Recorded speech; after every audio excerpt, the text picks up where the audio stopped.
బంధువులు వస్తున్నారు జాగ్రత్త. అది కూడా మీరు లేని టైం చూసి వస్తుంటారు. అప్పుడప్పుడు ఇంకాస్త జాగ్రత్త. అలాగని ఈ మాట నేను అనడం లేదండోయ్. ఇప్పుడు మీరు చూడబోయే హైదరాబాద్ మాదాపూర్ గోల్డ్ చోరీ స్టోరీ చూస్తే మీరు కూడా అనేస్తారు.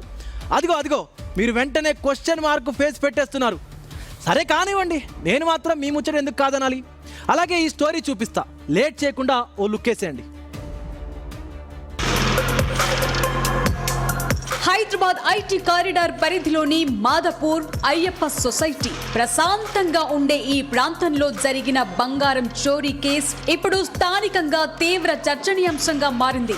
బాధితురాలు తార తన కోడలి ప్రసవం కోసం ఆసుపత్రికి వెళ్లింది. ఇంట్లో ఎవరూ లేకపోవడంతో తాళం వేసి ఉంది. ఇది సరైన సమయంగా భావించిన ఆమె పిన్ని కూతురు వినయ భాను ఇంట్లో ఉన్న తన చీరను తీసుకెళ్లేందుకు వచ్చానంటూ పక్కింటి వారి నుంచి తాళం తీసుకుని లోపలికి ప్రవేశించింది.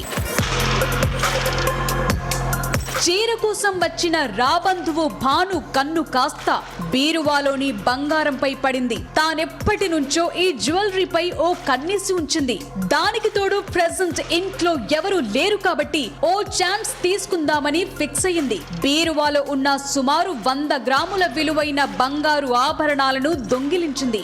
ఏమీ ఎరగనట్లు అక్కడి నుంచి పరారయ్యింది. తిరిగి ఇంటికొచ్చిన తార బీరువా తెరిచి చూసేసరికి నగలన్నీ మాయమవ షాక్ అయింది. వెంటనే తేరుకుని ఈ నెల 24న మాదాపూర్ పోలీసులను ఆశ్రయించింది.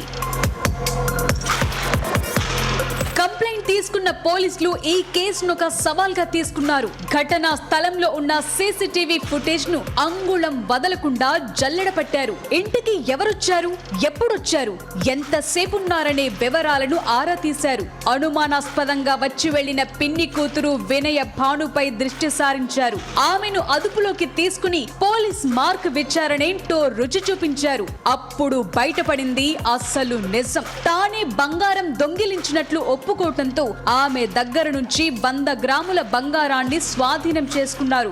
కేవలం 5 రోజుల్లోనే కేసు ఛేదించి నగలు రికవరీ చేసిన మాదాపూర్ పోలీసులను మెచ్చుకుంటున్నారు స్థానికులు.